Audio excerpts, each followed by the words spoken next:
Hello दोस्तों, welcome to Arts with Glory. तो आज हम ब्रिक्स, बीट्स एंड बोन्स का पार्ट 4 देखेंगे, जिसका टॉपिक है ट्रैकिंग सोशल डिफरेंसेस। और अगर आपने पार्ट 1, 2, 3 नहीं देखा है तो मैं डिस्क्रिप्शन में वीडियो की लिंक डाल दे रही हूँ, वहाँ जाकर आप देख सकते हैं।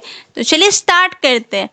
There are many ways used by archaeologists to study social and economic differences among people of a particular culture. तो हमारे आर्कियोलॉजिस्ट ने बहुत सारे तरीके का उपयोग किया है सामाजिक और आर्थिक अंतर को पढ़ने के लिए अलग अलग संस्कृतियों का। One such method is studying burials. उन्हीं में से एक मेथड आता है दफनाने का। For example, Pyramid of Egypt.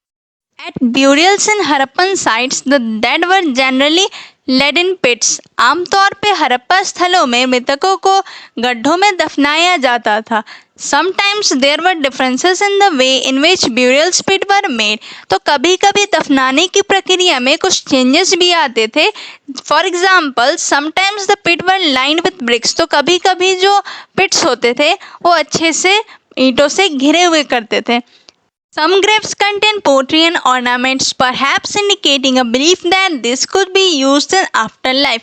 तो कुछ कब्रों में पॉटरी और ऑर्नामेंट्स भी मिले हैं, जो कि यह दर्शाता है कि ये सब सामान उनके आने वाले दूसरे लाइफ में काम आएंगे।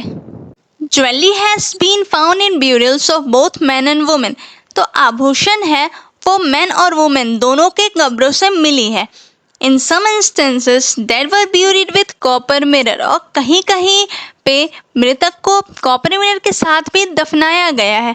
But on the whole, it appears that the Harappans did not believe in burying precious things with the dead.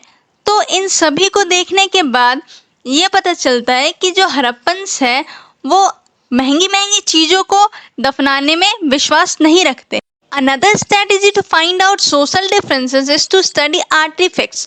तो जो दूसरे तरीके हैं सामाजिक मतभेदों को पढ़ने का वो है कलाकृतियाँ। They are classified into 2 categories. और ये 2 कैटेगरी में बट रखा है। First, utilitarian objects. Second, luxury objects. Utilitarian objects, objects of daily use made very easily out of ordinary materials. तो ऐसे ऑब्जेक्ट्स जो बहुत ज़्यादा ही ईजी से मिल जाते थे और डेली यूज़ के थे उसको यूटिलिटेरियन ऑब्जेक्ट्स कहते हैं। लग्जरी ऑब्जेक्ट्स, रेयर ऑब्जेक्ट्स और made from costly non local materials और with complicated technologies.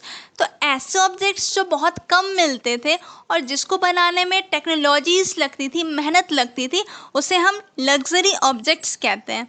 When we study the distribution of utilitarian and luxury objects, we find that luxury items are generally concentrated in large settlements like Mohenjo-daro and Harappa and are rarely found at smaller settlements. तो जब हम utilitarian objects और luxury objects को देखते हैं तो हमें ये मिलता है कि जो लग्जरी ऑब्जेक्ट्स है वो बस बड़े सेटलमेंट्स में ही, जैसे कि हड़प्पा और मोहनजोदारो में ही पाए गए हैं और बहुत रेयरली, मतलब कि बहुत ज़्यादा ही कम स्मॉलर सेटलमेंट्स पे पाए गए हैं।